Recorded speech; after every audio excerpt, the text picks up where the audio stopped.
Hope you had a beautiful week. I hope everything is going well with you guys. So we will just wait a moment, and then we will start the review. So I decided to go see this. I was not going to go see it because it sounded really paused, but I did a little bit of research, and I found out that the movie was like actually supposed to be mostly apolitical.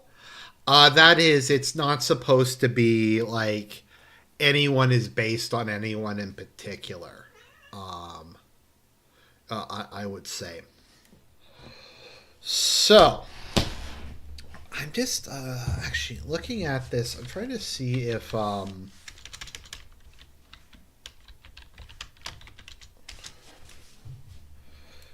So, we don't really get much background. We'll start in a second.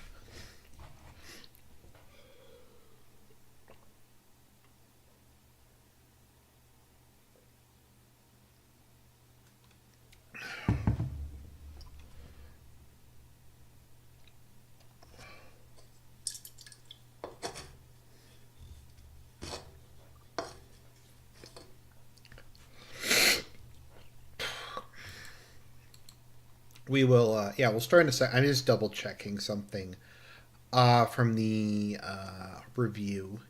I mean, from the summary.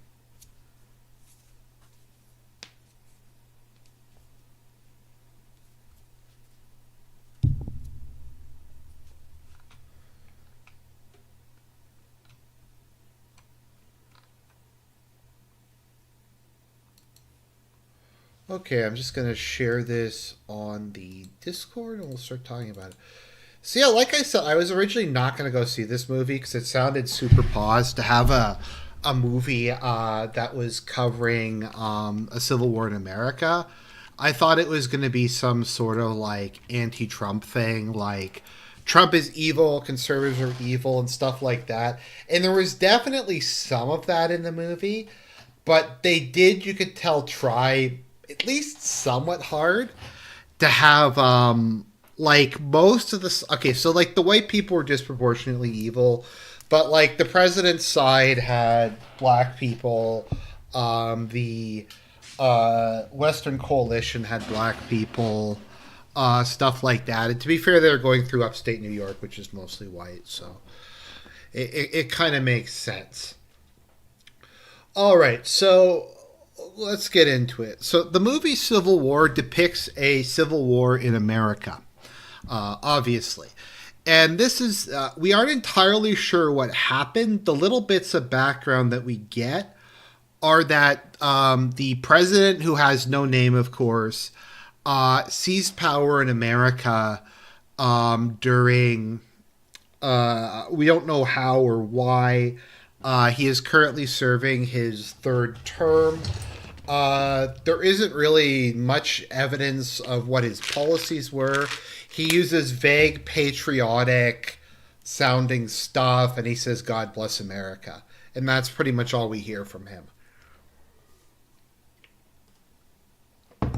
He sounds like some kind of like generic authoritarian conservative or something like that, or just like a generic fascist or something like that. So the United States is falling apart. The main factions in the war, as far as I can determine, are the loyalist states, those who chose to stay loyal to the government and support the Union. Whereas the biggest secessionist power is California, the Western Alliance or the Western Forces, which is the alliance of Texas and California, which honestly doesn't really make any sense, but that was deliberately done to avoid making this really a partisan movie. So there's them. They briefly refer to the Florida Alliance as being another competitor. We don't know exactly what the course of the war is. Um, but it ends with the Western forces capturing Washington D.C. So that would seem to imply to me that they made it all the way east. I would imagine that the loyalists were also fighting a lot with the Florida Alliance, but once again, that's not really discussed. We know the New People's Army isn't even referenced. I don't even know like what that would mean. I don't even know what like this would be ideologically, because you have like five of no six this like six of the most conservative states of the United States, and then you have Minnesota, Washington, and Oregon. So I don't even know like what kind of a coalition that would be. I don't even know what kind of like this coalition makes sense to me. Okay, it's like Confederacy 2.0. Okay, this makes sense. I get it. This like these states here make sense. I don't know. Is this like supposed to be Northwest Republic from the Covington novels or something like that? And Alaska and Hawaii are both loyalist.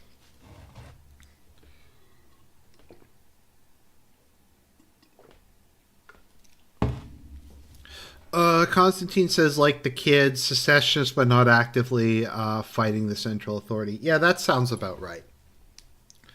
Probably what would happen. So there's a military dictatorship or a presidential dictatorship or something like that. And the film takes place in the ending days of the war. Now, the journalists are based in New York City. And at the start of the movie, we have American troops and uh, police forces that are rationing water. And it turns into a riot. Most of basically all the characters in this movie are war journalists. There's like this Hispanic guy. There's Kirsten Dunst. There's some young kid who's kind of a brat, and then this old black dude who's played by the guy who played Thufir Hawat in Dune. I think that's him, isn't it? Yeah, who played Thufir Hawat in Dune. He plays like this old journalist. So basically, the war is going to be over in the next week or so. So they decide what they're going to do is they're going to go all the way from New York down through Charlottesville and go to Washington, D.C., and they're going to interview the president. Now, the president apparently has shoot on sight orders for any journalists, which frankly kind of makes me like him. He's like, journalists are treated as enemy combatants. I like to think, like, my schizo theory for this movie is that the president was actually the good guy, and because it's told by journalists, they just lied about everything, and he was actually in the right, and they just made this whole thing up, and it's like the Ukraine cinematic universe.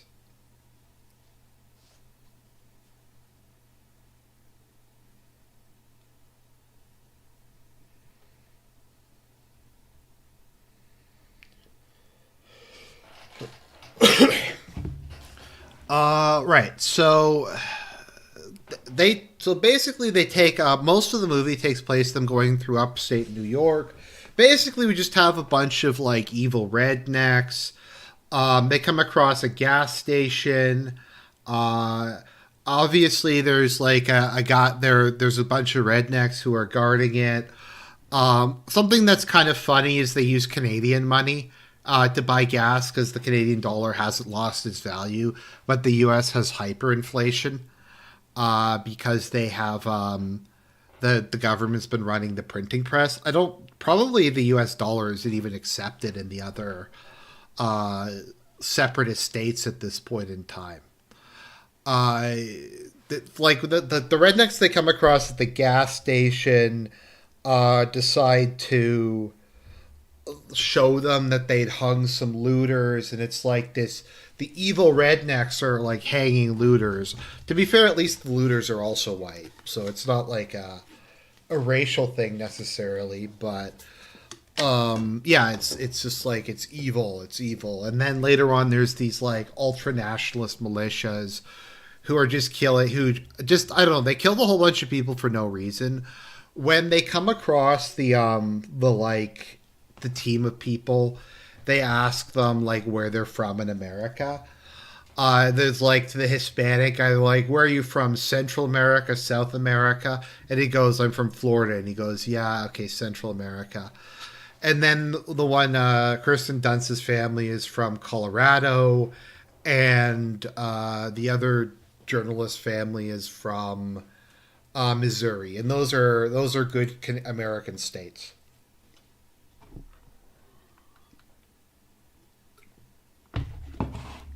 So like the big thing is that yeah, so they're gonna go down and they go through a bunch of like urban warfare.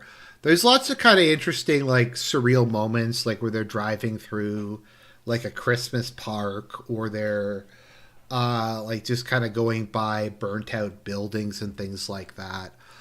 The film is kind of a coming of age story of the young photographer Jesse, who wants to be a war correspondent like her hero, Kristen Dunst's character, Lee.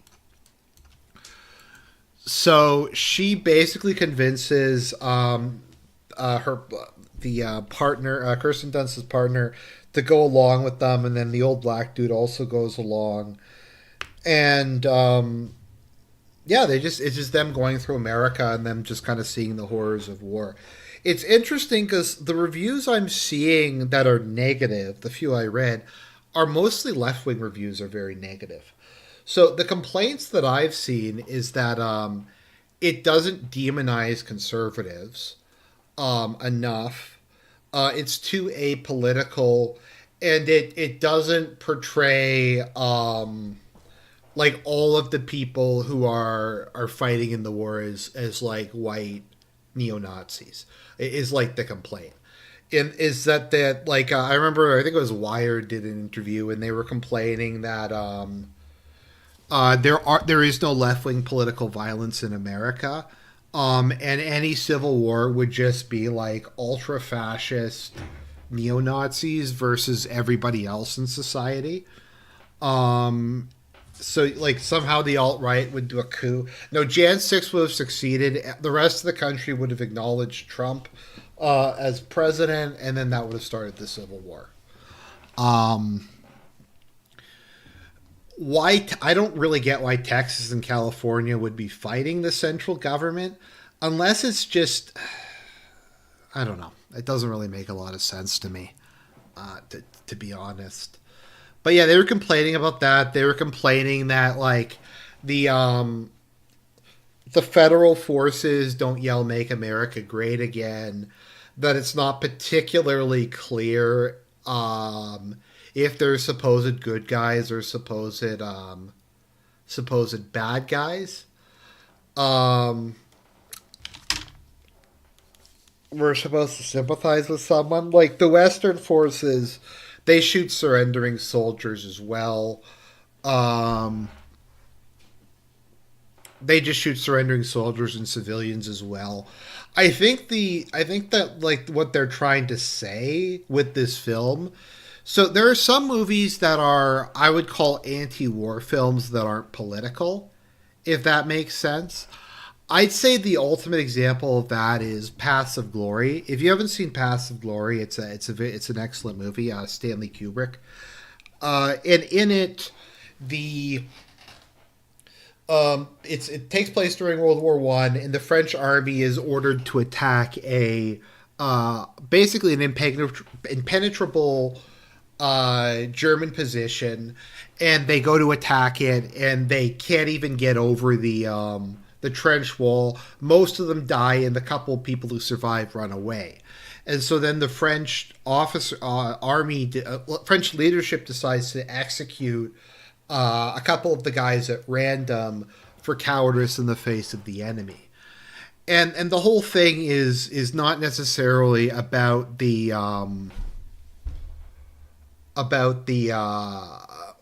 politics of the situation.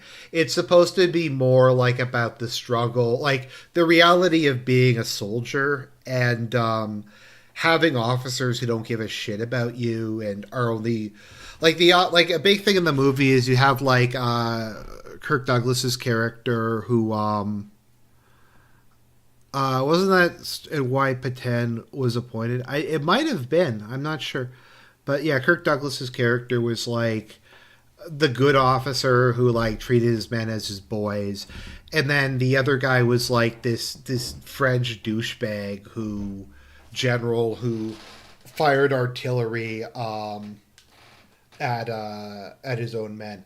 But the point is, I don't think it's supposed to be like about the particular conflict, the morality of war, or anything. I think it's just supposed to show kind of the horrors of it, and the stuff that the regular soldier has to deal with, from asshole commanders and illogical orders and stuff like that. So that's kind of an example of a film I would say. Um, that's is kind of just a film about war that's not necessarily I would consider to be a political film. And I think that was kind of what they were going for a bit here, just to show how horrific it is when civil society breaks down. And a lot of it just seems to be every man for himself. Like, there's a part where they come across some guys who are shooting at each other, and they're like, "Are you Western Coalition forces? Is he a government soldier?" And he's like, "No, he's shooting at us." It's like so, like he's on the other side, and the soldier actually said, "Are you retarded? He's just shooting at us." Like there is no political point.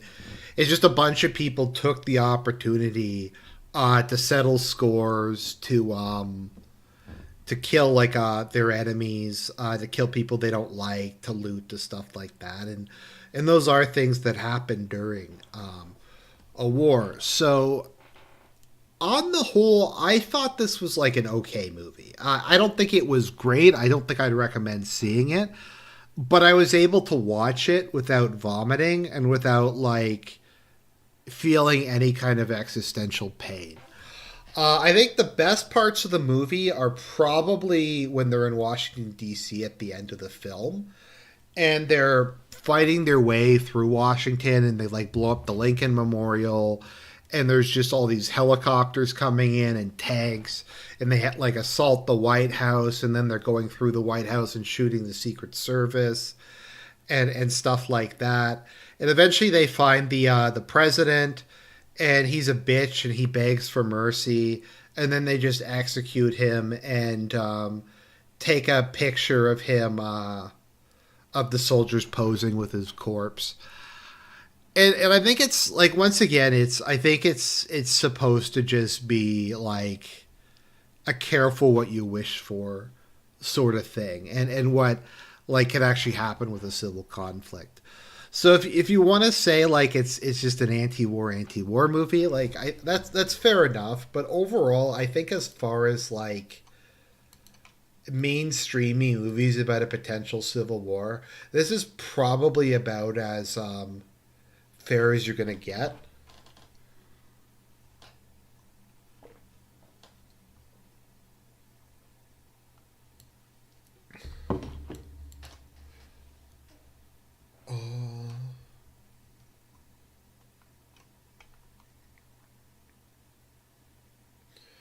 So, yeah, I mean, the cinematography was really good. There's a lot of just very realistic scenes.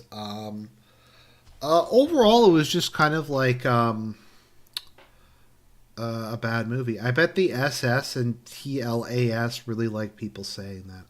I don't know what TLAS. What does TLAS stand for? I don't know.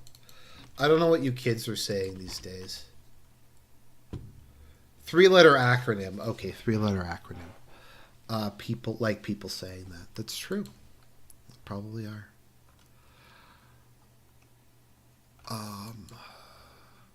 Oh, the president. Oh no, but here's the bizarre thing: the president dismantled the FBI. I forgot to mention that the president got rid of the FBI, which makes zero sense to me. Um, okay, when you said Secret Service, I've been in these circles for too long. I thought that SS was uh, the other SS for a minute there. Yeah, but he dismantled the FBI, which doesn't make a lot of sense to me. once again, we just really don't know anything about the background. We don't know any of the politics. And while it would be interesting to know that, I feel like if they expanded on it at all, it would just be super fucking paused and unbearable to watch. So I'll take it for what it is, a kind of an interesting, kind of an interesting film that's well made. It's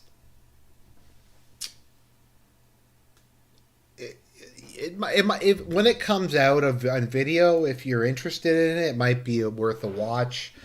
I'd recommend maybe if somebody posts a clip on it, watching the last like half hour or so of the movie on YouTube, just because I think them going through Washington is some really cool stuff. Um, but yeah, I think he's supposed to be like an authoritarian conservative. But once again, if you look at the states that remained loyal, are they majority blue states? Like it's just kind of a random amalgamation. Um, like Colorado and New Mexico are dark blue. Um, all of these states are dark blue. But then you have red states like North Carolina, South Carolina, and Missouri. Um, they're doing a double feature with Late Night with the Devil at the drive-in, so I might go. Yeah, I definitely go see Late Night with the Devil. Has anybody here seen Late Night with the Devil? I was trying to get people to see it because I thought it was one of the most more interesting and creative films I've seen in a while, and I really enjoyed it. I enjoyed it a lot. Um, it's filmed in a very kind of weird way, but like a good weird way. Let's see here.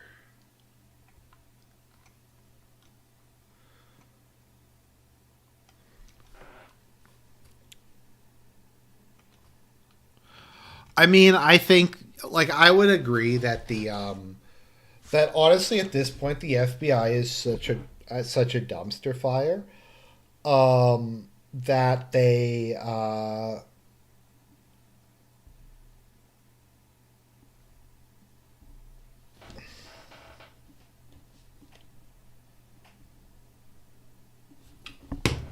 anyways. But no, I thought it was a good movie. This was not bad. I'm gonna give this like a 6 out of 10. Late Night with the Devil, I'd give like an 8.5 out of 10, maybe a five. You know, I'll give this a five. This is a 5 out of 10. It's not like a it's not terrible. It's watchable. I enjoyed watching it. I would not watch it again. Um, and yeah, so God bless everybody. Have a good weekend.